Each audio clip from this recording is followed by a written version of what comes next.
let's get started. Hi everyone. My name is Roy, and I'm going to talk to you a little bit about ranges today. And we'll go into some of the gory details, hopefully get you to understand some more about this library and how to work with it. So as mentioned, my name is a Hebrew name. It's actually pronounced Roi. And I live in Tel Aviv, in Israel. It's an area where you mostly hear about from the news, and I really encourage you to come by, come visit, get a personal view of Israel. It's a great place to be, and there's also an annual C++ conference in Israel. You're very much invited to come, join, attend, present, etc. I've been doing C++ for 24 years now, and about half that time is with Istra Research. We're a low latency trading company based in Israel. We're doing a lot of C++, low level stuff, low latency. If anyone's interested in coming to work in finance in Israel, you can feel free to talk to me. And I'm a curious person. I really like conversations. We have a nice intimate forum here. Feel free to ask questions and make comments throughout. Let's make it interactive. And as I mentioned, this is a QR code and a link to the slides. You can download them now or whenever. And there are many links in the slides that I think can really enrich your experience when you see this, especially like later on in YouTube. So today, as I mentioned, we'll talk about ranges and views. I'll start with a brief intro to get everyone in sync on what they are from a user perspective, how this library is built, how it's used, and what we have at our disposal. And then we'll dive into a longer section, which is we'll go to the implementation details. How are things built? How can one write their own range into the library? We'll talk about different like dualities or perspectives of the same things, like the duality or interrelationship between objects, algorithms, and data. Things related to C++ concepts and the notion of constraining algorithms, constraining ranges, and selecting them. And we'll talk about the lazy versus eager duality or conflict as well. And we'll end the talk with a case study with one specific example of a few range views that I wanted to implement. And we'll have a talk about how those can be implemented and how these things can work. So let's start with this introduction. So ranges is, in my opinion, a breakthrough library in the STL, a major advancement since CppNow. And it is one of the 4 large features in CppNow, together with concepts, modules, and coroutines. But it didn't come out of the blue. It rests on a lot of existing experience, a lot of existing libraries, and all this history came together into this range library. So obviously, a lot of it started with and rests on the iterator-based algorithms that exist in STL since CppNow, brought to us by Alexander Stepanov.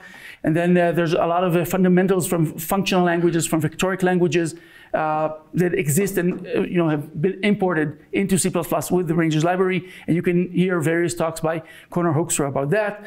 And the ranges library, in some extent, was a little late to the game, meaning that it was added to C++ after there had been several examples in other languages that already existed that we could see and learn and build upon. And you can watch a great talk by Barry Revzin that compares and contrasts and gives you the essence of why the design decisions about the ranges library were made as they were, and what the strengths and weaknesses are, as well as there's a great talk from BoostCon 2009. It's not on YouTube. It's hard to find, so you're very much encouraged to go and see it. It's a keynote by Alex Andrescu, basically talking about why the iterator model, in his opinion, should be replaced with the ranges model, and it's really a fun talk to watch. And then the main innovation, in my opinion, of this library, like compared to what we had before, is the notion of composability. Things that compose well, think of ranges and algorithms like puzzle pieces that can be, or Lego pieces that can be combined on top of one on top of another. So first and foremost, This just comes with the fact that many of the algorithms in this new library, they take ranges as inputs, and a good part of them also return ranges as outputs. So it's very easy to just hook them up so that the output of one becomes the input of another.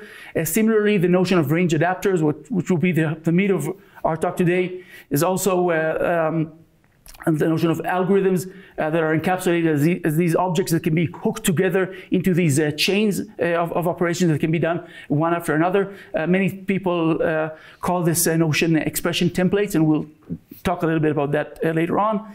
And then the third innovation that makes the ranges library composable, in my opinion, is this new concept of projections, which basically allows almost all the algorithms in the ranges library to have like minor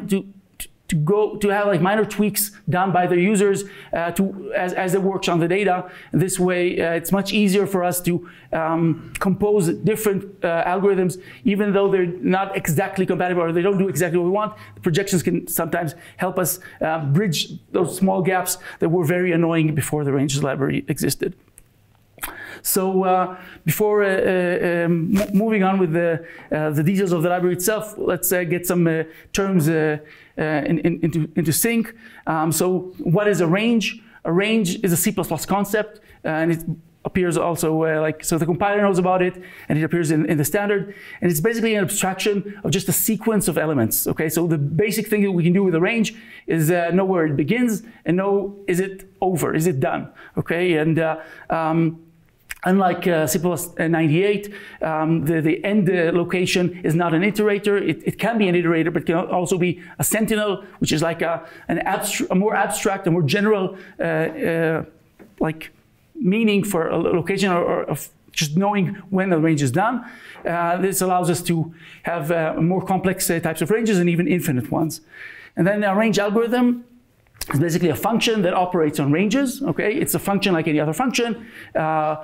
It typically will accept a range and will try to deal with all the elements in the range and then return a result. So the input will be one or more ranges, and sometimes more arguments like comparators, projections, etc.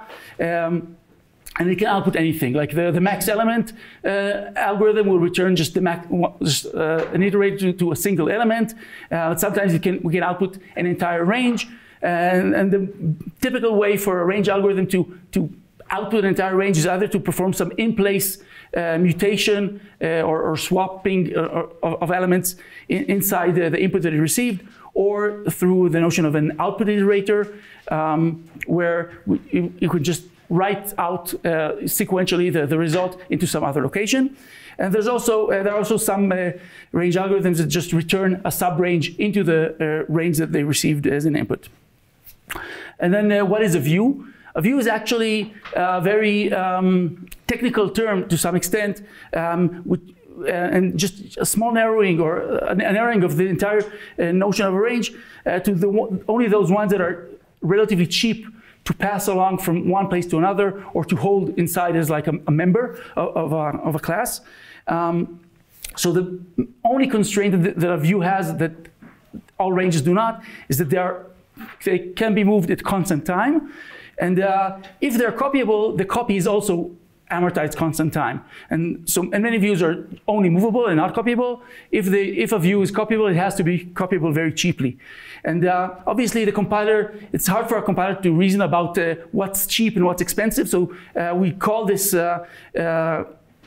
this concept of a view a mostly semantic concept, and a compiler cannot tell on its own if a class that I write that implements a range is actually a view or not. I have to tell it, and the way it's done is through like an opt-in operation called the enable view. So if I implement a range, I can tell the compiler, hey, this is a view by specializing enable view, and there are a few other ways to do it. And then what's a range adapter? A range adapter is sort of like a manipulation on a range. Okay, so a range adapter is conceptually sort of like an algorithm, but it always returns a range, or its output is always just a single range. Its input is usually at least one range, sometimes several ranges, and some more extra arguments. But the thing is that that's only conceptually what's done, but in fact, those manipulations are lazy in nature, usually. So most adapters, they are views, and they are just things that you can tack on to existing, to a range, and tack onto themselves to just basically build these chains of manipulations one on top of another. And they work in a lazy manner in the sense that when you create them and when you generate those adapters or call them, nothing is actually done. We just build this schematic of what we want to do, and the actual manipulation on the input, which generates the output, is done in a lazy fashion as we iterate through the input or the range that we receive. The main idea behind the adapters is the ability to change them one after the other, and for that reason we have like various facilities. And to a large extent, I think that the reason that we have the notion of views in the ranges library is for this ability of adapters to be chained to one another, because as you create those chains, you have to pass like the input of some of the subchain to the rest of the chain, and this you want this creation of this structure to be as cheap as possible. You want to make sure that the creation doesn't happen to be expensive, doesn't happen to copy out of elements from one another. So the notion of views really goes hand in hand with the notion of these range adapters that manipulate information. Okay. So let's see some examples of this composability that I was talking about. So first of all, just with algorithms, we can see that the search algorithm accepts two ranges as an input and returns one range, which is like actually a subrange of the first input, which is equal to the second range that it received. Okay, so here we'll try to look for the first occurrence of the letters ABC inside an input string. And because the return value is a range itself, we can very easily just hook it and chain it to the reverse algorithm, which will reverse the ABC. So we'll get an in-place reversal to CBA. And after calling this algorithm, we'll have the original string where it's set with the first occurrence of the letters ABC being reversed. Okay, so that's a very simple type of composability that we many times see in with integer or numeric types of functions. And the second thing again is these views that can be chained, and there's also this nice pipe operator syntax that can be used for that, where we can basically take these manipulators and hook them one after the other. And again, in this case, we can take a string and sort of split it by spaces, so split it into words, and then just take the first two words. And so this expression here basically represents the first two words of this of the string that was the start of the chain. And again, we can build these chains like as long or short as we like, and it should be very cheap to create this infrastructure or schematic. And the actual work of looking for the spaces and taking the first two, etc., is done in a lazy fashion as we iterate through this the result of this expression. Okay. And then another thing that is really cool about the library is that you can create those chains and schematics without a range at the beginning. You can just create a set of adapters, one after the other, without an input. Okay, so in this example, it's quite common to show it. We have a filter that looks only for even numbers after conversion to int. And then we want to square them. And what we have here is a variable that I called square evens. And we can see a duality here. So this, on one hand, it's a variable. It's something that has an address. We can move it around from one place to another. But on the other hand, it's an algorithm. Okay, so this is a generic algorithm that I can later on tack on to either a vector of integers or a linked list of doubles. And as I go as I tack this same variable onto whichever range I want, I get the actual algorithm or manipulation done on that vector. So this again gives me building blocks to create chains like piecewise, like part by part.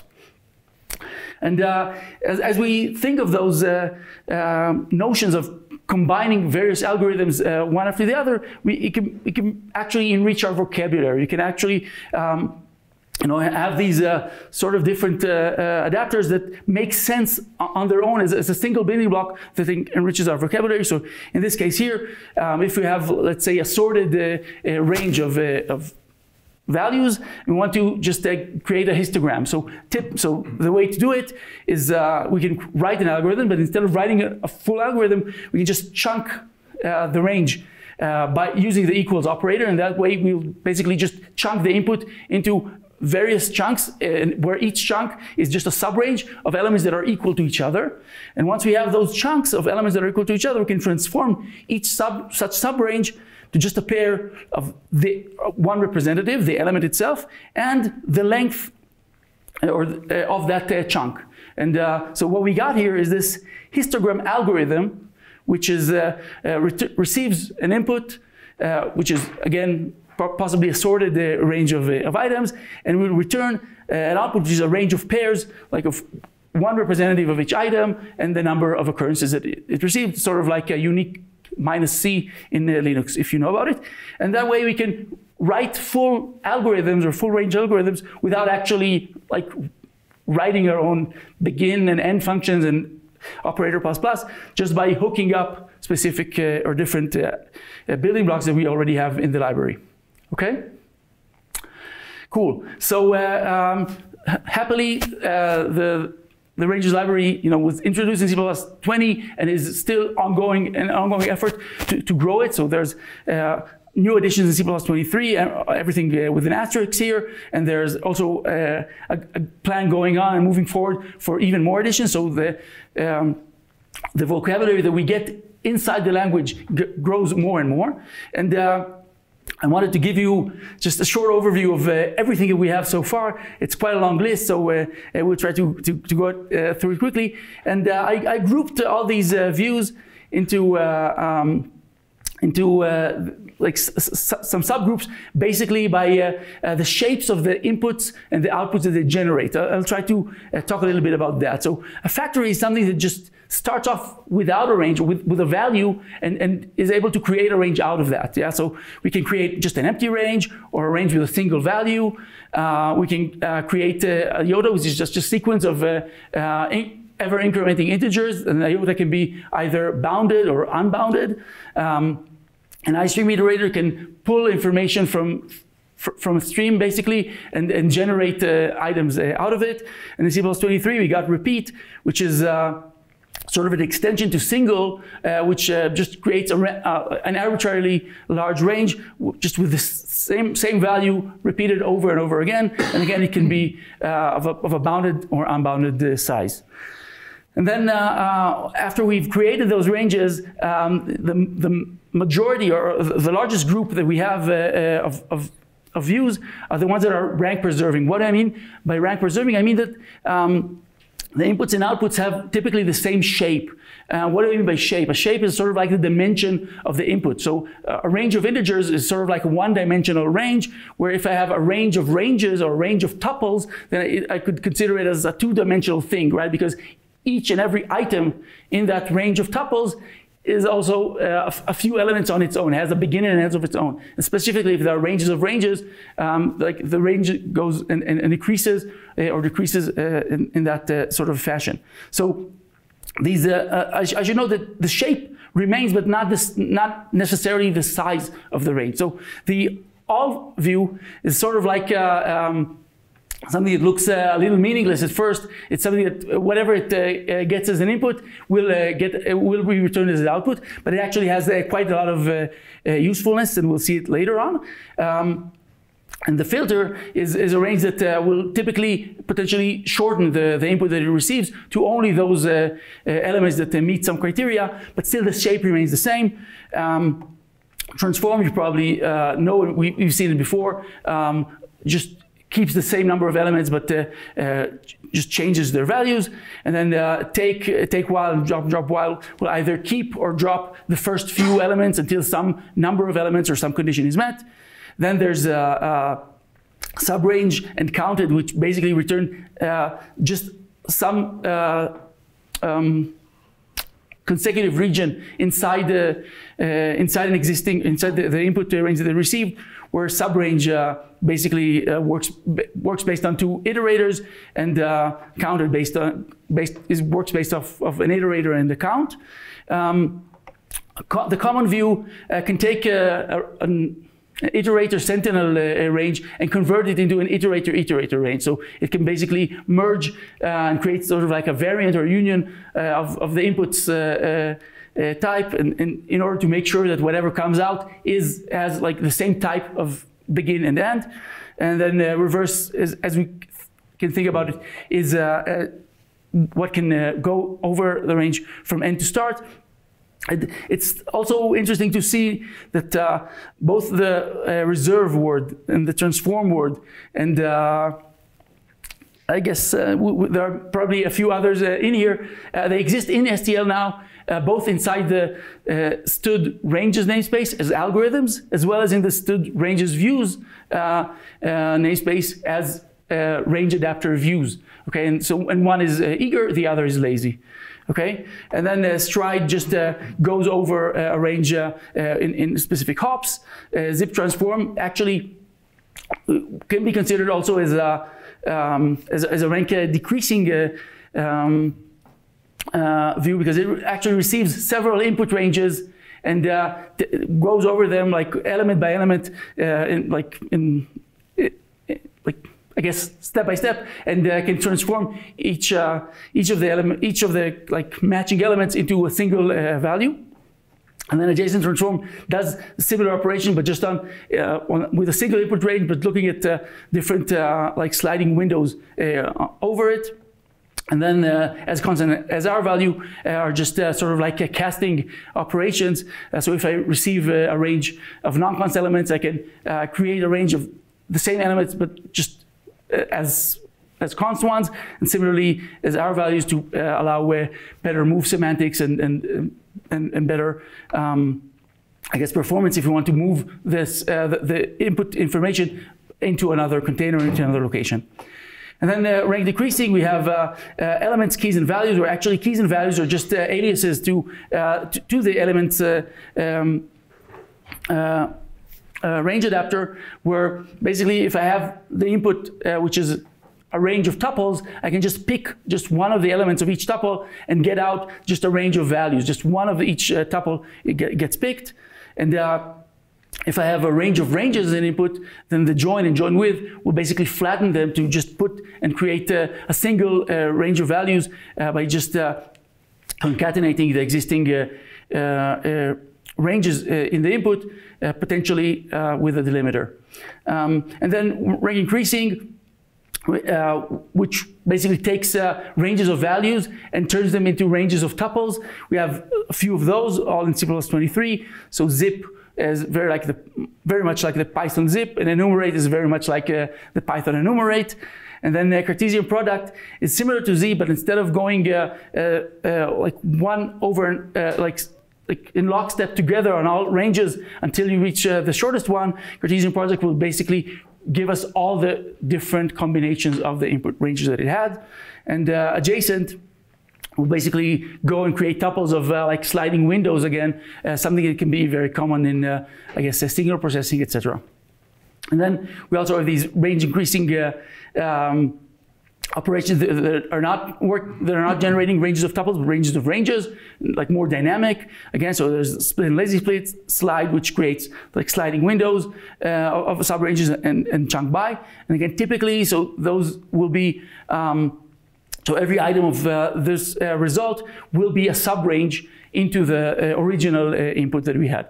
And then there's a plan for many more ranges and range adapters for CppNow, actually split up into several tiers, knowing that not everything might make it for 26, but and there's obviously many more ideas going on together. Okay, so that was the end of our first section. Let's dive deep and see how to create those adapters and how to implement them.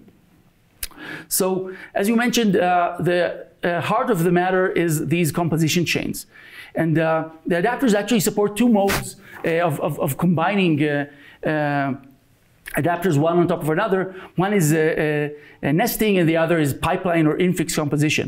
So nesting is just like regular C or C++, and if we just try to take the first two elements of whatever we received by splitting a string by space is exactly equivalent to just taking the string and splitting it and just taking the first two words. And again, these are exactly the same things, the same assembly will be created, but you can judge for yourself which is simpler. Yes? Is there any performance difference? So there's a lot of work done to make sure that there's minimal impact or performance impact between the creation of these two views. So within the implementation of these pipe operators, there are temporaries that get created, and the creation of temporaries has to go through some move assignment operations. And with the nesting approach, there's sometimes RVO types of optimizations that can be done. So it's not exactly the same performance. There are potentially some move operations that need to take place. But again, the hope is that these move operations are cheap, okay, and not expensive. And either way, this is like the amount of work here is just the amount of work to create a blueprint. It doesn't really relate to the length or the size of the input string itself, right? The actual work that's done to generate the operation itself will be exactly the same either way, okay? Great. So the way to think about these pipes is very different depending on whether the pipe actually starts with a range. And if I start with a range and build things on top of that, as mentioned, will basically give me a view that I can work with and iterate on. And if I don't start with a range and I just create and collect and compose these items these views one after another, the technical term of what I have in my hand is what's called a range adapter closure.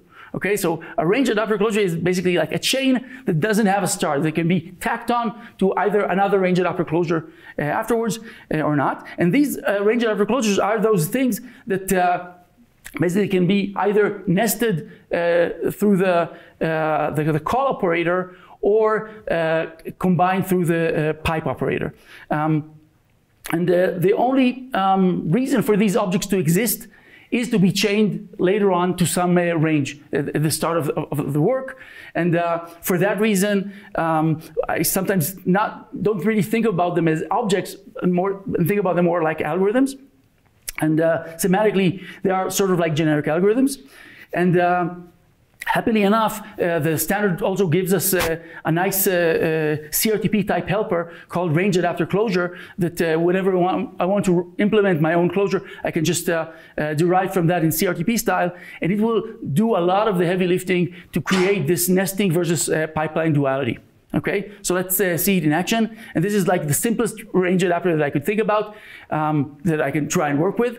So as you can see, only like 4 lines of code, and I have a range adapter, okay? I call it first, and all I use CRTP style to derive from the range adapter closure, and I only need to implement a single call operator that receives like the input, the range that comes in from the previous part of the chain. In this case, I just return a subrange of whatever I received that starts with its beginning and ends with either the beginning itself, meaning it returns an empty range, or just one element after it. So basically, what does this adapter meant to achieve? What is it meant to achieve? It's meant to just take the first element of the input range that we received and return either a single element range or maybe empty if its input was empty. Okay, and the way to use it is very simple. Basically, this view is something it's something I only create once as like a global variable, okay? And this global variable can be piped into whatever I want, okay? And here we can see that I started by creating a view, which is a string that I split, and then I print only the first element, okay? So what do we expect to be printed here? So the input was AA space BB space CC. We split it by spaces, and then we want to take only the first element of that, so it will just be the two A's, right? And that is the input, and obviously you can go and look at Godbolt later on. But this approach isn't a good way to write a range adapter. And can anyone think of the main problem with this implementation? Okay, so the issue is to do with the references going on over here. Okay, so basically this object or this call operator receives a range by reference, which is like everything coming in before it, and as it creates a subrange, it needs to pass this range into the subrange, and potentially this range can be a temporary, right? Especially when we create use this pipe operator. Pipe operators and all of the like binary infix operators are notorious for creating these temporary objects as they go through like long expressions. Like one by one, a temporary gets created, and then the next item gets combined with it. The next item gets combined with it, and those temporaries will all get destroyed once we hit the semicolon. And that's the reason why I put the pipe first inside the print statement and not inside the declaration of X, because if I had put it inside the declaration of X, then it would have been dangling by the time I would reach the print lines operation, because these temporary ranges that get created along the way will just get lost. Okay, so what's a good way to fix this? How should we fix this thing? And the main idea is that we should fix it by keeping a hold of these temporaries, right? And as we mentioned, views should be very, very cheap to move. So if we have a temporary and we receive it, we should just move it and keep it and store it inside our own range. And that way, whatever was created as temporary object, as we create a pipe, will remain alive even after the expression is over.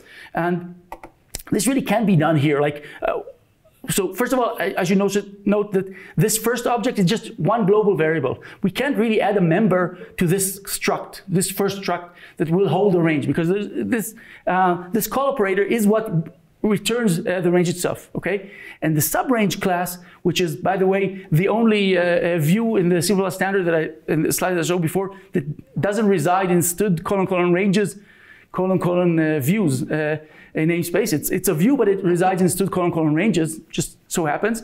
But as you see, it just receives iterators as its arguments and not a range itself. So it doesn't have a place or a room to hold on to the range for us. So subrange is not a good view to return out of this call operator if I want to keep hold of the entire expression that was created so far. Okay? So let's say, as I mentioned, the chains involve creation and destruction of temporary objects, and we need to aggregate them as we go along. This notion of aggregation is also many times called expression templates. The word templates here doesn't relate in any way to C++ templates. It's just the notion of just creating like schematics or skeletons.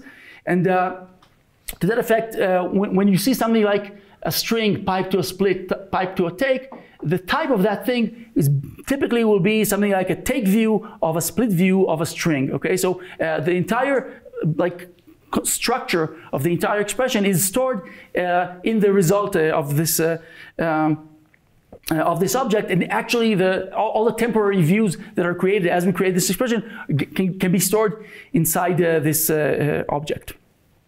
And because adapters are small and cheap to pass, as the chain grows, it shouldn't be expensive to do all of this thing, and that's why we use views. Okay, cool. So now we need a solution. We need to somehow keep a hold of the range that we received as input in a similar fashion to the way that take and split does it. So here's a more comprehensive example of a range adapter that actually works, because it is not only an adapter closure, but it also has a view of its own. Okay, so let's try and read this more dense slide. So let's start with the end. So again, we have this first struct, very similar to before, but its call operator, instead of returning a subrange, it will return our own type of view that will know to basically keep hold of this range that it receives as an input. And as we can see, this view will have a member, which is the inner item, and in its constructor, it will move whatever we receive inside it into the member, so it can stay alive. And the essence of this class is inside the begin and end functions, right? So the begin function will return the start of the inner range, and the end function, again, like we saw before, will either return the next item, if there is one, or just the begin to express an empty range. So that's the way this thing can be done. And there are a few more things that are worth discussing about this slide. Maybe first of all, do you have any questions so far? So yeah. So the problem in the previous implementation was to try to use sub-range. Yes, the sub-range view is very, very nice, but it doesn't keep hold of whatever temporary range or potentially temporary range was passed in, and that way it can get lost and get destroyed, and everything gets lost either way. Okay? Great. So let's go over a few more things that are worth noting. First of all, there's similar to the way that the ranges library gives us the range adapter closure, which is a CRTP that makes things very easy to create these range adapter closures. The STL also gives us the view interface CRTP utility class that will make things very easy to create views, and it also does the opt-in operation to let the compiler know, hey, this is a view. It gives a lot of power. And then the next thing to really note is the fact that we are not templated just on forward ranges, we are templated on views that are forward ranges. So whatever we hold inside here is a view. Okay, so we know that it's cheap. And then the question arises, how does it work? How can we make this first closure be templated on all forward ranges, and the view itself only be templated on forward ranges that are also views, okay? And the trick here comes from this line over here. So first of all, do we know, does anyone remember what this line, this type of line is called in C++ 17 and upwards? Yeah, this is a deduction guide, that's true. And this basically tells the compiler that whenever it wants to create a view for any type of forward range, it has to go through the views colon all, and to convert that range into a view. And that's the superpower of views colon all that we'll see in the next slide. It can receive as input any type of range, even some ones that aren't views, and can basically sort of like convert them into something that is a view. Yes, Alex? Do you must use the mover?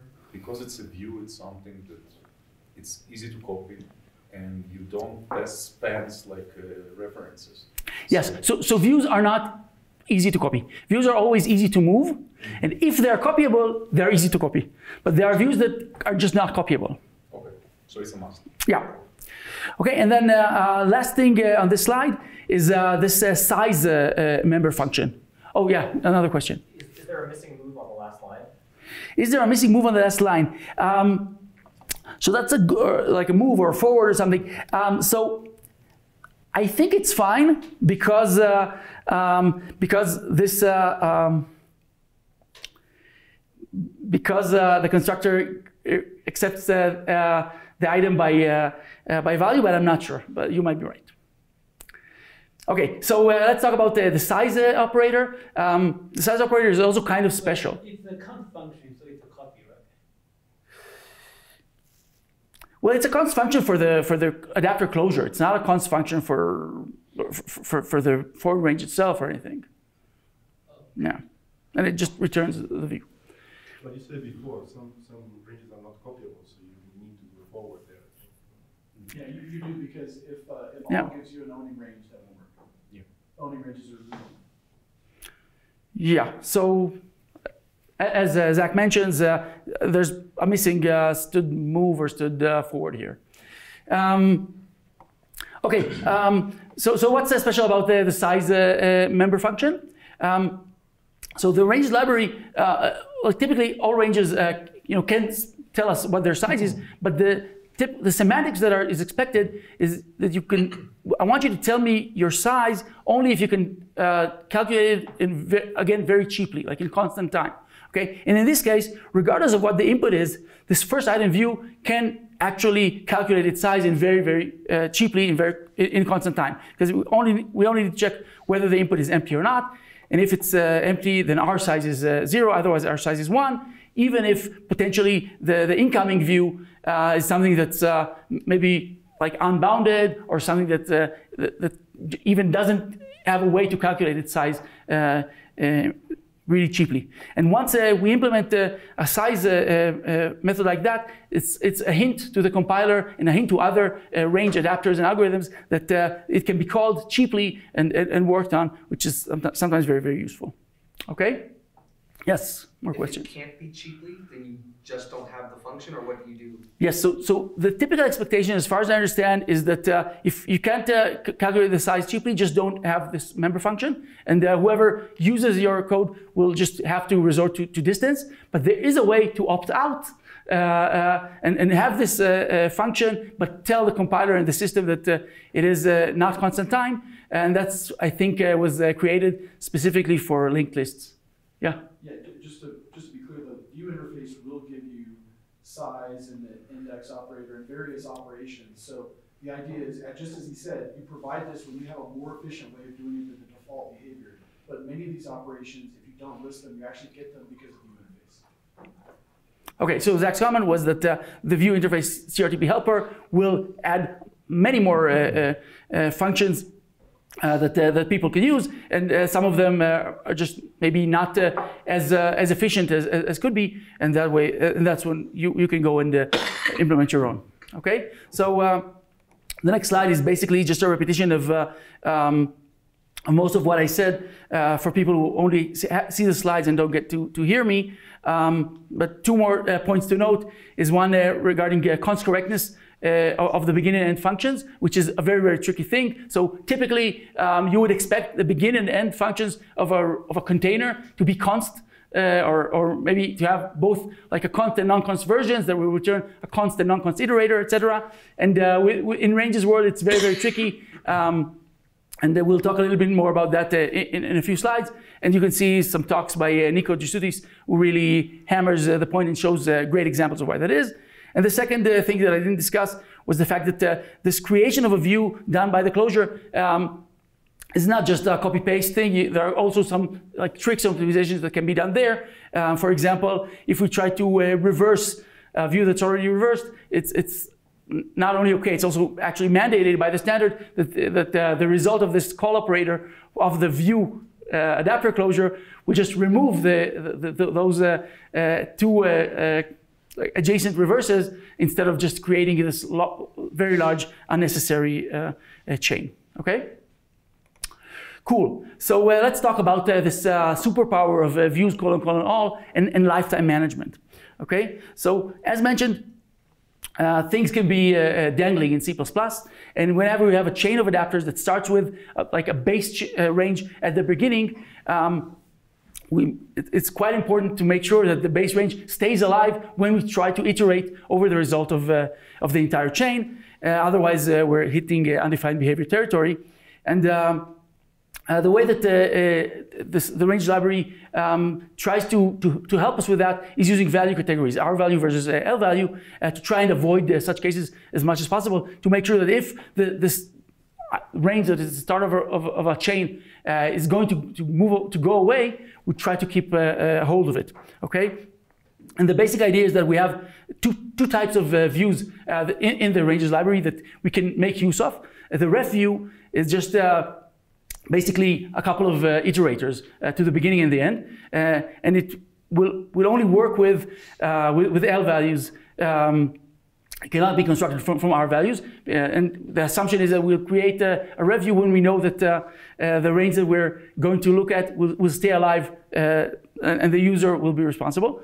And an holding view is a view that actually will take ownership of whatever range we give it, and it should be used with R values. And we can think about it sort of like a unique PDR or move-only type that takes ownership of the range or container that's about to be lost, and can live inside our system. And then the views all operation basically now has 3 different strategies that it can use when it accepts a range as an input. And the idea is that if the input is a view on its own, then the all operation is literally an OOP. Okay, so it just returns whatever it received. There's no extra cost for calling it. And if it's an L value, we can create a ref view on it and just return just references into the L value, assuming that whoever calls us or uses us will know to deal with lifetimes themselves. And otherwise, we'll just need to, we know that the input is going to be gone very, very quickly. So we'll just take ownership, move it into an owning view. And so the return type of views all is not the same, and it differs based on the type of the input that it receives. Okay? And actually this trick with either the constructor designators or the other tricks that sometimes can be used is very, very common throughout the ranges library to just make a hold of views all to make sure that this ownership problem will hurt or will cause as little suffer as possible to users. Okay, so let's see a few examples to get a grasp of this thing. So again, let's look at a temporary string. Okay, a string is something that is not a view. Okay, why is a temporary string not a view? Because it's copyable, and the copy operation potentially is expensive. We know of small string optimizations, etc., but potentially it can be expensive. If we tack on the all view onto it, suddenly we have a view. Okay, and we see that the type of this operation is an owning view. Okay, so this temporary string is now owned by by the result. Okay, if we have an actual string that's on the stack and it's not going to go away, again, it's not a view. If we tack all to it, it becomes a view, but it's not an owning view, it's a ref view. Okay, and then the third option is if we already have a view, like a string followed by a split, then it is a view, tagging all onto it, it's still a view, and we can see that the type of tagging on all actually remains the same. It's a no-op. Okay, the same type that goes in to all will be returned out of it.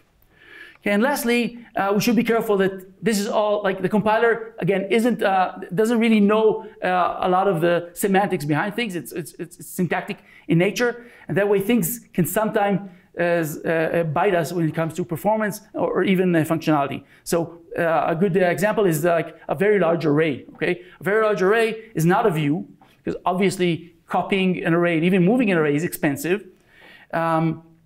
If we tack on the all adapter on it, it is a view. The compiler thinks that it's a view, because that's the role of the all operation to turn things that are not views into views. And this, what type of view is it? Because the array is temporary, this is an owning view. Okay, the owning view is movable, and the size of this thing is quite large.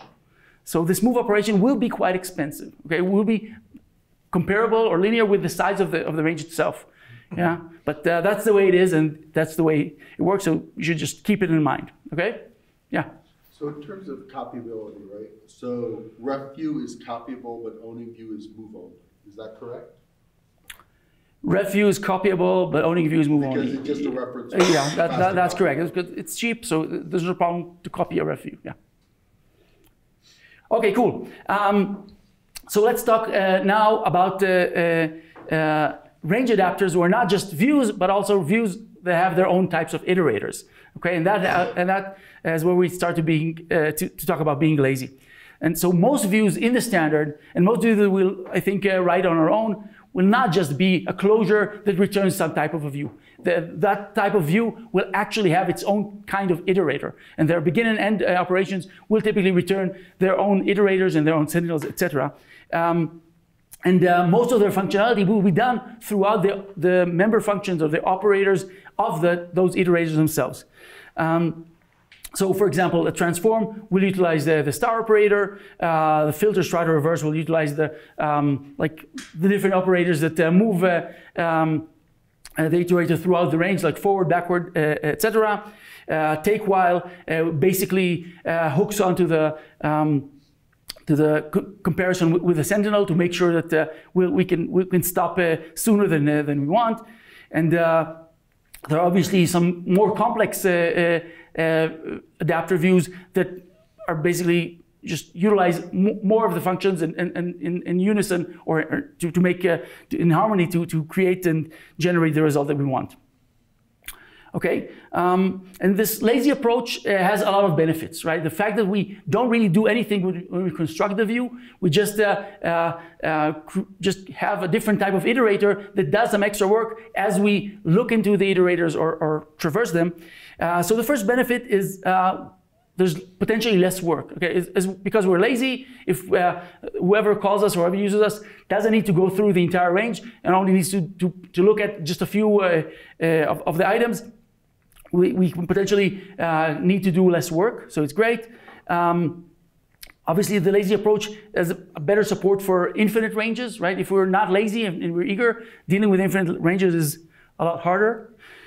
And there's potentially a lot of more data locality and less need for extra RAM when we're working in a lazy fashion. When we're working in a lazy fashion and we need to do several manipulations on the same data, we'll actually do all the manipulations on one piece of data or on the start of the range at first. And as we go through the range, we'll do all the manipulations over and over on each item, but we won't need to perform several traversals over the entire range and obviously not even have to allocate extra memory, which is really, really cool. Okay, and lastly, there's something that is not specifically related to the lazy operation, but it typically goes hand to hand. This notion of expression templates, where the compiler itself knows the entire structure, and it can really give the compiler the ability to inline all of the manipulations into one and really optimize things very well. This is something that can also be done with the eager operations using this expression template approach. Okay, cool. So there's a lot of know-how and a lot of details on how to create those iterators. There's a lot of pitfalls and things to do, but we don't have much time. And there's 3 great hours that I really recommend that you see by Barry Revzin, 1.5 hours in his keynote from CPP Paris 2021, where he compares iterators on different languages, and then another 1.5 hours from CppNow just last year, where he talks about the nitty-gritty of the take range adapter and the whole notion of caching operations, etc. So I really, really recommend you that you go and watch it. And then the one part that he doesn't really delve into so deeply that I want to focus on is these all those using statements here, where basically the iterator declares some information or some metadata about itself to the compiler and to the rest of the library, like the iterator concept, the iterator category, reference type, difference type, etc., which really have a lot to do with the interaction of this new iterator and range view that we are building with all the rest of the ecosystem. Okay, all of this metadata really helps the rest of the ecosystem understand how to best work with the views that we are implementing on our own. So let's talk about range categories and refinements. Since CppNow, ranges have been categorized to different groups by the power of iteration, how powerful their iterators are. And the basic idea was that we had input ranges that are less powerful than forward ranges, bidirectional, random access, and contiguous is a new, even more powerful way of iteration that was added in C++20. I'm not mentioning output iterators, but they also exist. And this exact model, it lived with us well since CppNow, and it keeps on living right now. And similar to CppNow, even in CppNow20, the way that the compiler decides or knows which iterator belongs to which type is through an opt-in mechanism, which is the iterator category tags. So it doesn't matter if the iterator has like a plus operator or plus equals operator. If I want the library to know that it's random access, I need to tell the library that it is random access by declaring my iterator category as random access. Okay, so it's all opt-in, and we need to make sure we opt in correctly. And on top of this power of iteration different kinds of ranges, there are a few other additional orthogonal refinements that group the iterators to different types. So one is the notion of a borrowed range. What's a borrowed range? A borrowed range is a range where the iterators can outlive the range that they came from. Okay, because we have things like spans and string views, and because sometimes a range doesn't have its own iterator types. It just returns like the iterators of whoever came before it. There are places where a range can go out of life and get destructed, but the iterators that it generated can still be used, and those are borrowed ranges. And it's an opt-in type of range. We talked a little bit about the notion of getting the size in compile time. And so the sized range is a range that knows its size at amortized compile time.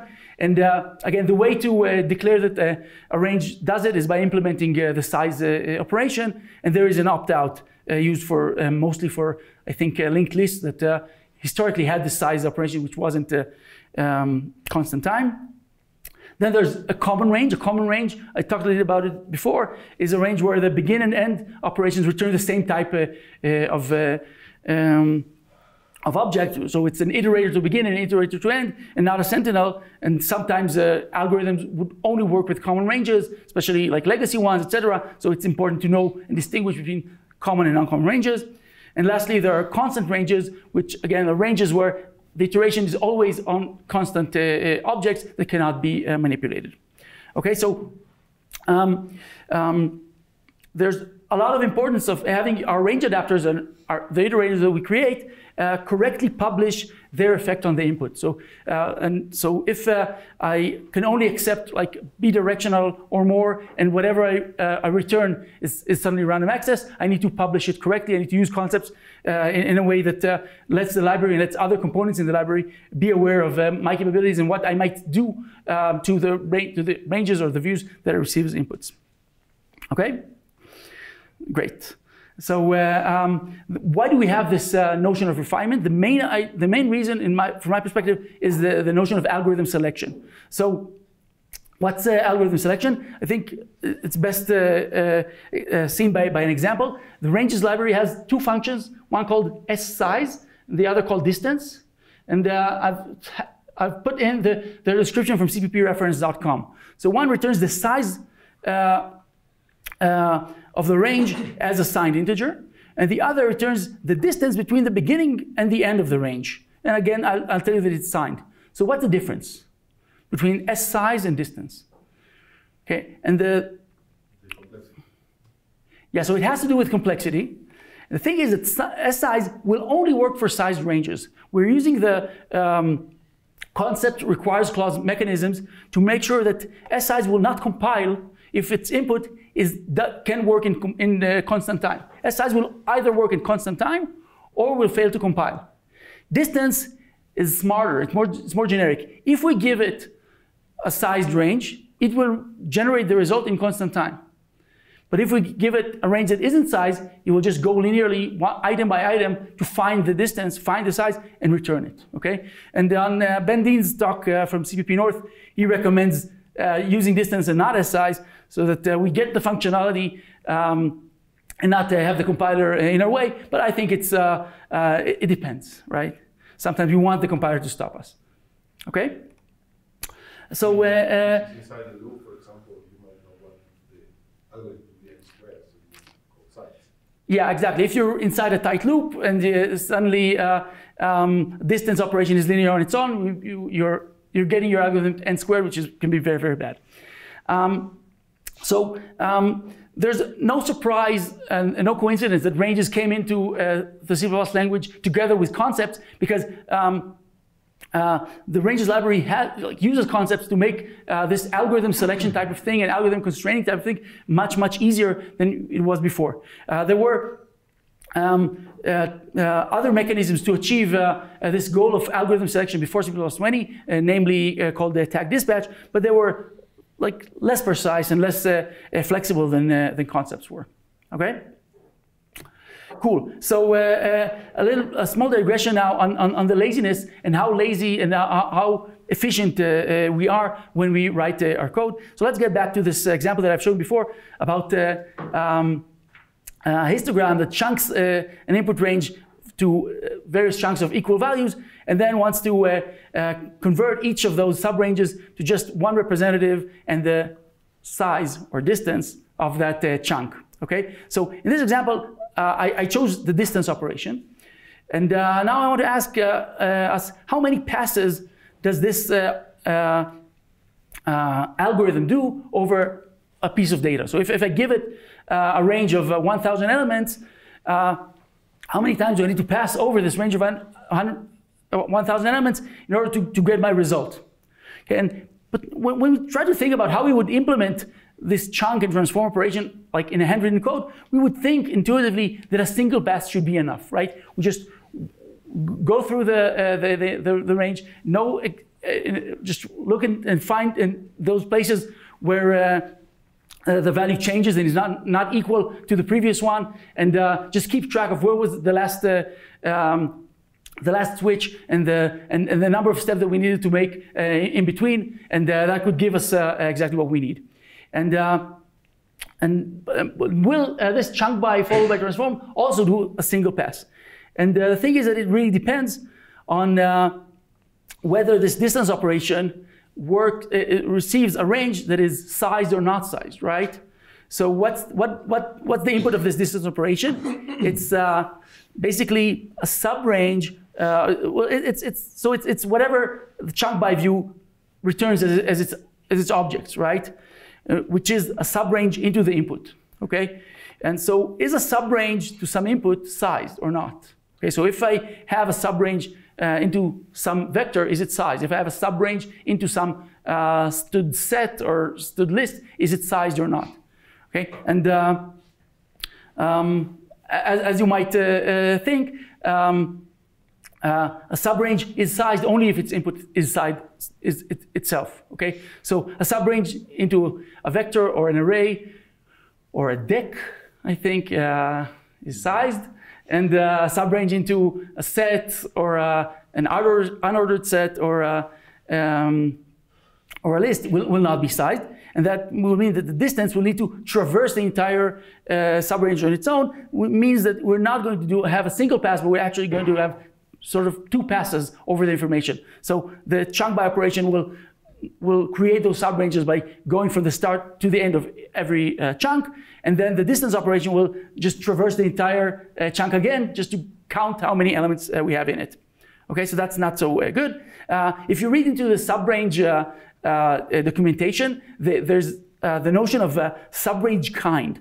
And subrange kind is actually specifically meant for this type of issue. You can create subranges over non-sized inputs and make them sized on their own, with a little bit of extra overhead inside the subrange kind. But unfortunately, both chunk by and split operations, they don't really expose this subrange kind operation. They always return the regular subranges, and you can't do anything special with that. So our only option is to just write an alternative implementation. If you want to have a single pass, is to write an alternative implementation for this histogram, which basically we can maybe use enumerate to tack on the index of every value on its own, and then perform the chunk and transform on these pairs, right? And we'll chunk not by equals, by chunking by having just the second element is equal, and then we'll our transformation will just sort of like take the difference of the first, the start of the subrange and the end of the subrange, just take the difference of those indexes. Okay.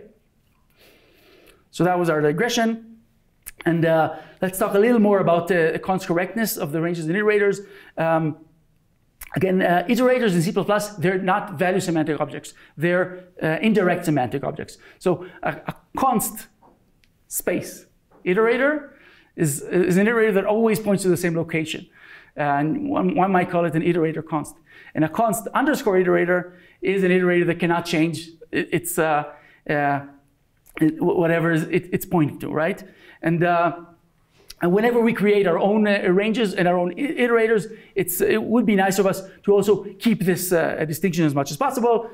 So it's very common for the views that we create to have two types of iterators, one which is constant, the other which is constant. And CppNow also gives us a nice utility called the basic constant iterator, which can be templated and can basically wrap every iterator that isn't const and create a const version by basically just taking whatever is returned from the star operator of its like adaptee type and just make it const as it goes out, which is kind of nice. And views themselves are notoriously tricky when it comes to const correctness. There are two main reasons for that. One is the caching behavior, the fact that the begin function has to run at near constant time. It basically means that many of the views have to cache their first element in the first time that the begin is called, so that further calls or more calls to begin will be able to run at constant time. And this means that suddenly a call to begin might change the view that we're working on. And secondly, as mentioned, this duality between owning view and ref view is really problematic because, as mentioned, an owning view does have value semantics, while a ref view has like iterator or ref or indirect semantics. And when we use views : all, sometimes we get one, sometimes we get the other. So it's very, very hard to know what we're going to get. And so it's very hard to write generic code that deals with it correctly. And again, this is a link to the same talk by Nico Jusutis, although he has several, where he discusses those pitfalls and those issues and why it's really hard to write those things well. Okay. One of the last items on our agenda is the iterator customization points. I just wanted you to know that whenever you write your iterators, you always think about the operators, right? The star operator, the non-equals, the plus plus, the minus, et cetera, et cetera. But there are two other functions that you can implement if you like for your operators. One is iter move and the other is iter swap, which basically tells the library or tells others, hey, if you want to move stuff out of my range, or if you want to swap items inside my range, please don't use std move on the star of the iterator or std swap on the star of the iterator, but do something else, okay? And the reason for that is to allow the notion of proxy iterators. So these are iterator objects that don't really return actual references into the ranges that they look in using the star operator. So if you want to perform move or swap, you have to do something more tricky, so it can be done. And Jacob Rice has a really good talk about that. You're very welcome to see it. And the typical way to implement iter move or iter swap is through the hidden friends mechanism, which is invoked by std ranges iter move and iter swap, which are customization point objects. How many of you have heard of customization point objects? Okay, great. So it's a good proportion. So I won't talk about it a lot. I'll just say that it's just a way to get past around the issues with template specializations or ADL, overall resolutions, types of ways for other previous attempts to allow people to customize the way that the library works with their own types. And these are global objects, and that way their resolution is done very, very simply, which has their own templatized call operator with all the logic needed to correctly or more, I guess, reasonably look for the right implementation of whatever operation we might want to perform. Okay, so these are CPOs, and they are very, very common throughout the ranges libraries. Yeah? So you're trying to say that the ranges library uses the customization point if it can? Yeah, I'm saying that there are many operations that are done in the ranges library are done through these customization point objects, which allows various types of ranges or containers to implement their own functionality as hidden friends, etc. And the CPOs will know to find them as needed. And there's a great talk by Gasper about that. If you want, you can look more. Okay, cool. So now we have about 20 minutes left to go into our case study, which is, again, one practical example, try to see how we can see everything that we've learned about and reason about what we might need to do and how we might need to work with a specific concrete example. So this example in this slide was from a talk that I gave last year, or yeah, both in CppCon and in course C++ about this topic, and specifically I'm talking about creating views for sorted ranges. Okay, so the idea is that maybe we can create new views for the manipulations of merging like a couple or more sorted ranges, creating the union, intersection, or set difference or set difference. Most of these algorithms can be implemented with 2 inputs or with multiple inputs, and for most of them, you can get a true algorithmic advantage if you implement a multi-input implementation on your own, and instead of just if you want to merge 3 ranges, it can be more efficient to merge all of them together instead of just merging the first 2 and then merging the third as well into it. The typical way to create this optimization is by using things like the heap data structure, sometimes called priority queue in the standard template library. And I should note that this is not something new. The STL already contains algorithms for these types of things. There's a merge and in-place merge. There's also includes for sorted ranges and other set operations. These are all eager algorithms that work basically through an output iterator, but they currently do not exist as range views or adapters. There are also other search algorithms that are not suitable as adapters that exist for certain ranges, but there's no point in delving into them. And the basic observation is that all of these algorithms in this list here are lazy in nature. They basically work item by item to decide what's the next value that we need to input out of all of our output out of all of our inputs, and that's why it can make sense to create lazy range adapter views for them. And I'm not obviously the first person to think about it. Actually, the ranges v3 algorithm library already has views for some of these operations that take 2 inputs and result in 1. And the D language actually has 2 functions, merge and multi-way merge, that receive multiple ranges and result in 1. Does anyone happen to know the difference between merge and multi-way merge in the D language? So merge is a number of input ranges that is known at compile time, whereas so it sort of like receives a variadic number of ranges, whereas multi-way merge is more dynamic. It actually receives a single range of ranges and return just the merged or the operation on top of them. Okay.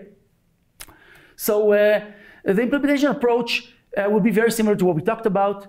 We'll write our own view with our own iterators, and the idea is that our general iterator we'll just do whatever. We'll just keep the sub-iterators into all of the inputs and try to traverse them in the right manner. Conceptually, every algorithm in the STL, every eager algorithm that works in an output iterator model can probably be converted into a lazy range, right? Because it basically generates results one by one, so they're lazy in nature. And so the key idea here for all of these algorithms that I suggested is that every call to operator ++, whenever we want to increment like the merged or the union or the intersection of several inputs, I need to just iteratively perform iterations or increments on the like sub-iterators.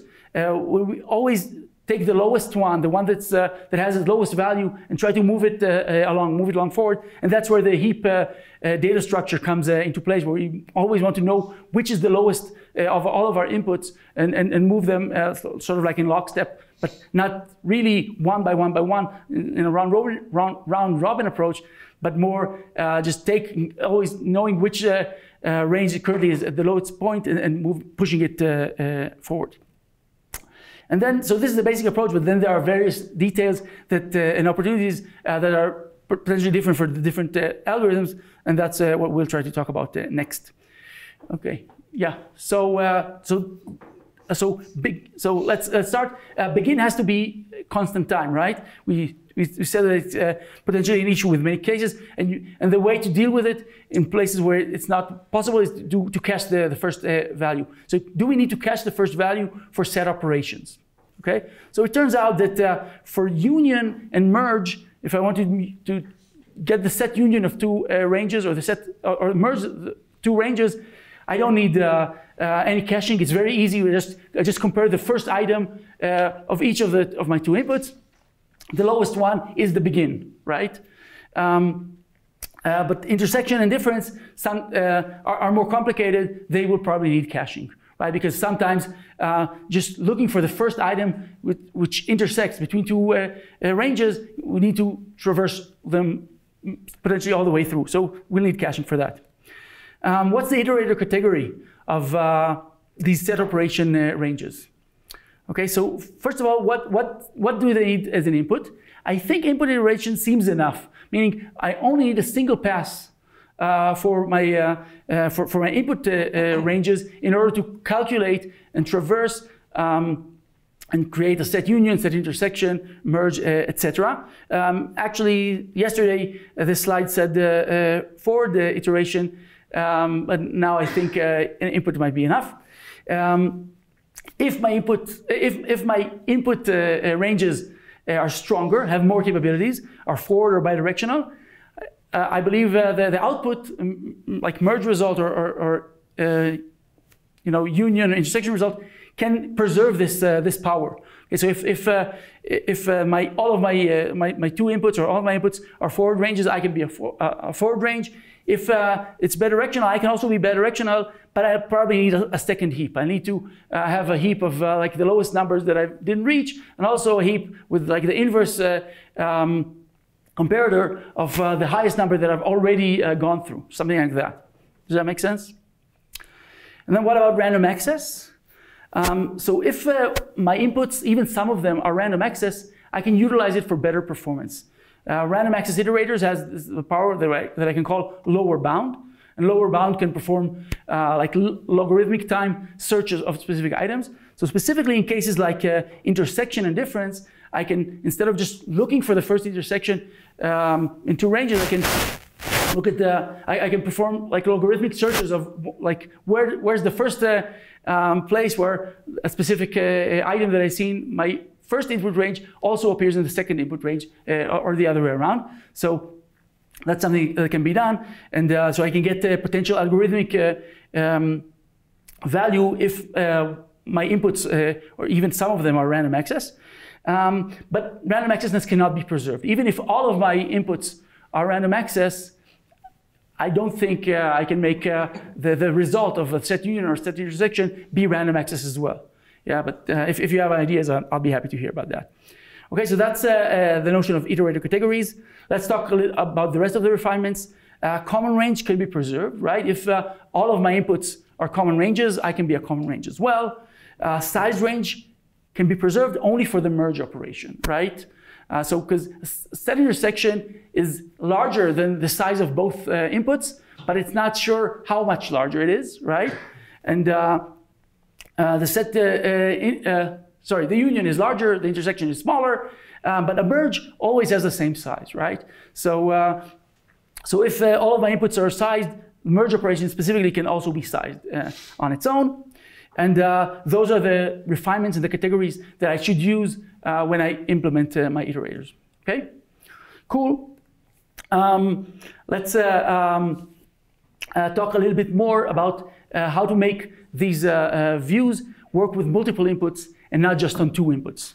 So if we know the number of inputs at compile time, like sort of like a variadic thing, similar to the zip view or the Cartesian product view, it seems relatively simple. Again, what we need is a heap, right? So conceptually, our iterator class will have an array of a known size, right? And the size of the number of the views, where each of the items is sort of like a variant of one of the iterators. And we'll put in this array all of our iterators, and then we can use make heap to heapify that array so that like the first item or the item that we can pop using pop heap will be the specific iterator that has the lowest value, and then we can, like, after we pop the heap, we can increment that specific iterator and push it back to the heap to its right location, etc., etc. And once one of the ranges is over, we should know to keep it away of the array. So we should know like which of the values in the array are still valid or not. But it all seems like something that can potentially be done. Maybe you can use std option as well to not deal with the fact that the heap might be shrinking over time, but I'm not sure. Yeah. Just a question about pop heap. If Yeah. you have a variant there, that means that pop heap will do the visitor for you, or you will need to provide it with the visitor, because you have many types there. Yeah, so make heap, pop heap, and push heap basically accept a comparator, and the comparator is something that will need to visit the iterators, and the visitor will call the asterisk operator, and on both like the left-hand side and the right-hand side, and then do the comparison. Yeah. Yes. So I think all the iterators, their dereference operator returns an L value. So you can just make it a array of pointers to the types, and then you can get rid of your variant. So you don't have to switch between them, since they'll all have the same type apparently. And so you can just take advantage of the, you just store whatever the, address of whatever the. Yeah, so the comment is that potentially we can just have the array point to the actual values or inside the ranges, and that way we don't need the iterator types and don't need a variant, etc., etc. But I think it can be tricky. First of all, because of the notion of these proxy iterators that can exist, where I might get like a temporary object as part of the asterisk operator. And secondly, I think on top of the fact that the variant helps me manage different types of iterators in my input, I think it also can help me sometimes as like a tiebreaker. Like if I want to merge two ranges and the actual item in one is equal to the item in the other, I want the leftmost range to be first, and then the next one to be second. So I think the index of the iterator in the variant is sort of like a nice tiebreaker for at least for the merge operation. So I hope I answered. Okay, so a dynamic range of ranges implementation for set union, set difference, set intersection, etc., is more tricky because of the RAM usage, right? If it's variadic, it's not in compile time, we can consider it as constant, this array, right? But if it's dynamic and I receive just a range of ranges, and each of them, and I don't know in advance how many I need, then it means that this heap, the size of this array is not known at compile time. It can't be an array. It needs to be something that's potentially allocated or used somewhere. So there are various potential approaches for that. Does anyone have ideas or thoughts about how to create this heap of these iterators in a dynamic place where potentially I know maybe like I know the size or the distance of those iterators, like how many we have, but I need room for them. So one approach is just take an extra argument, which is like a random access container, like an empty vector or an empty deck or something, and use that to just insert or like push back or pop back. Maybe I can use like a std map or something and let it do the sort of like heap operations for me. But I think that's rather clunky. But it's a way for the for the whoever calls me to tell me or templatize me on which type of container I can use, and that container will know how to allocate memory, but it's clunky.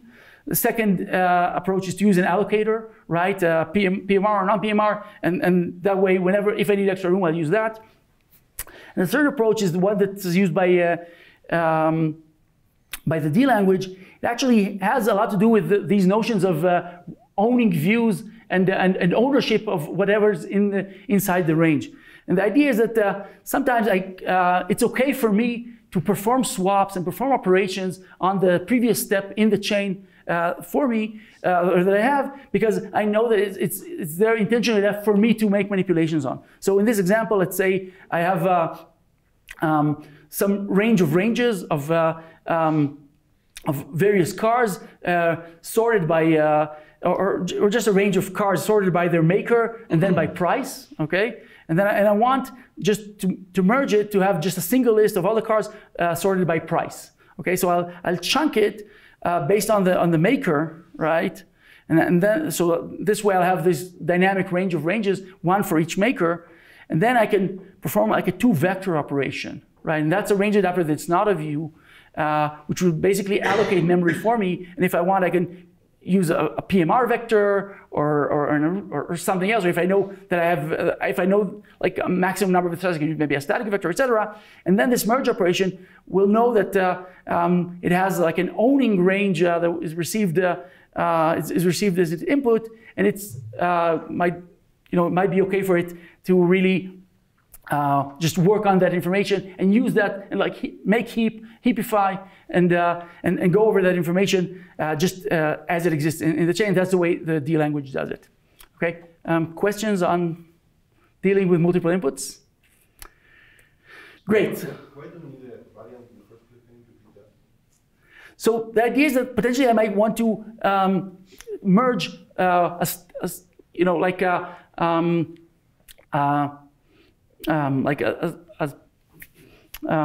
linked list of numbers with an array with a vector. Yeah. So potentially the different iterator types are different. Okay, or specifically, maybe there are like different types of views, etc. Maybe one is owning, one is not owning. Yeah, so the type of those base iterators isn't known to be the same. Of the type of iterators in your input in the same order they count. The thing is that I need to. So the push heap and pop heap do these permutations on this information, right? So I need an array, and the array needs to hold one of those iterators in each of its cells, but permutations need to happen. So that's why just taking a tuple is tricky. So sometimes you point to an iterator in one collection yeah. to the other. Yeah, I guess potentially we can have an array of indexes into the tuple. That might also work. Okay? But you need to know the order in the tuple. Yeah. You might not know the order in the tuple because you're taking from one iterator, then taking another iterator. Yeah. It depends on the size and the values. Yeah, I think maybe an array of indexes can work, but I'm not sure. Yeah. Okay, moving on.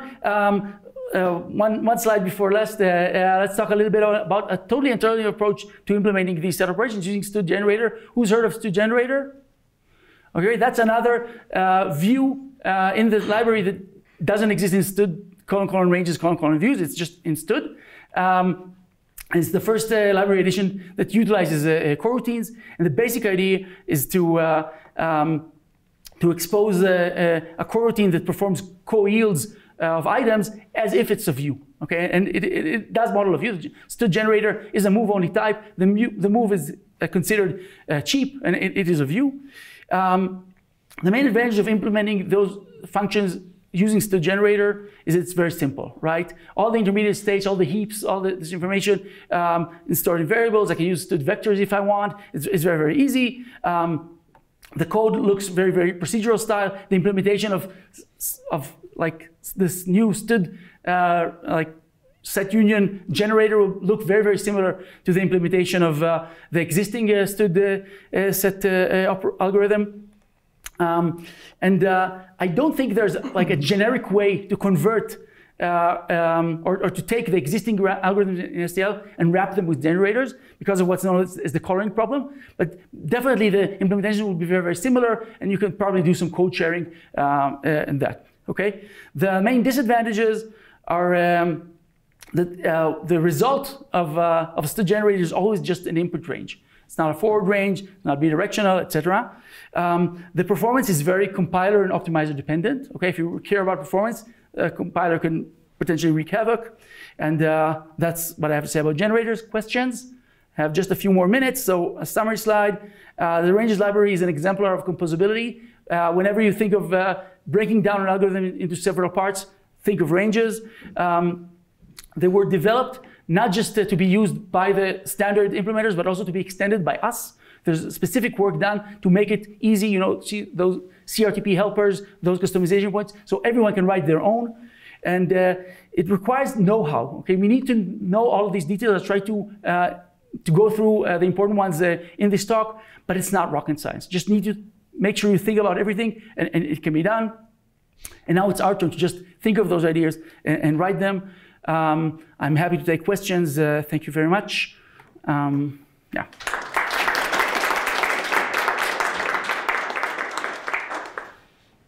Yes, Alfredo. So can you go back to your implementation of first item? Yeah. Well, Yeah, go ahead. while you go there, Yeah. I'll ask a question. So I really like the first implementation of first item. The 4 lines. Yeah, exactly. I think the other one might be, don't you think it's over engineering and might give you a false sense of security? In the sense that if you keep building up views, you eventually will done this, even with this all three. This is so easy, right? And maybe it's better to have a simpler implementation where you have to forces you to be careful than having the other one that this trick of moving, not moving, depending on the type and using the all. What do you think? It's like, Okay, so I think the comment is about like the decisive decisions of how much we want to hold people's hands versus write simple implementations that are potentially more error-prone, I guess. And it's tricky. I have to say that technically, it's totally fine for someone to write this type of adapter as long as they really document that this is what it's capable of and it might potentially dangle. And by the way, there was a nice talk yesterday about the coroutines done in Google and the K3 library, which sort of like also tries to force people to avoid keeping temporaries for too long or holding references to temporaries. Yes, Zach? So, partial answer to your question is if you change that auto-ref to auto-constref, then you don't have that problem anymore. But you've strictly limited the utility of your thing that you wrote. So in the ranges algorithms, if you pass in to the ones that take a full range, if you pass in an R value range there, by the time you pass out the result, if it returns a reference into that range is now dead, right? At the end of the semicolon. So the iterator that you return from the algorithm immediately dangles. So in that case, we don't actually return an iterator. We return a thing called stood Dangling. T, right? And so my point is that like that's the way of making sure R values don't dangle in the algorithm side. But when you have a range, you actually have an opportunity to do better because the range outlives the statement in which it belongs, or the view it adapts outlives that statement. And so now you can actually take something in the form of an owning view and grab onto it. So the point is, don't be afraid to write code like this, but do put constref there. But if you want full generality, you need all T, or all view and all T. So if you implement this, you will still have the safety of dangle iterator? No. No? No, if you yeah. Okay, so just for the video, I say that Zach mentioned that if we had implemented the call operator here, accepting a const ref of a range and not a perfect forwarding range, then it would have been safer, but more limited. It won't compile with dangling cases. And people can make this decision, and they're encouraged to either implement this simple thing, but using the const ref operation, or take advantage of this views : all or all T mechanism to basically take hold and own those dangling range, those ranges before they become dangling. Yes. Also, this is another good example of like instead of writing like your own, if you can like favor composition to do it, because if you just wrote context for auto first equals take one, like it's even shorter, and it works, right? Like it's. Like whenever you're writing the range adapter closures, like you need to think about like all these issues. Yeah. And like as Roi was saying earlier, right? If you can just put together a bunch of closures and give them a name, that's a much nicer and safer way to go about it. Yeah. Okay. So John's comment was that if we don't want the hassle of implementing these things ourselves and we can just compose them of like simple building blocks and just give them a name, it's obviously a much better approach in many cases. Yes. I just have to amend the thing that I said was completely wrong. If you make that a construct, it still doesn't help you. It needs to be a mutable ref, which is fine for many use cases. The construct will still bind to an arg value and still dangle. So. Okay, so Zach is taking back his observation, so be careful. Yes, Sharpay. Related to dangling iterator. So, the other reference. So, it is possible for the compiler to extend the lifetime of like a temporary object, like when you see this range fields. No. Yeah, so the question is whether it's possible for the compiler to see these cases and perform a lifetime extension, similar to the fact that perhaps we've amended the lifetime extension rules for range-based for loops recently, and the answer is that it's tricky, like backwards compatibility stuff. These are things that can very, very easily break existing code. Okay? So, yeah. Can you go to slide 17?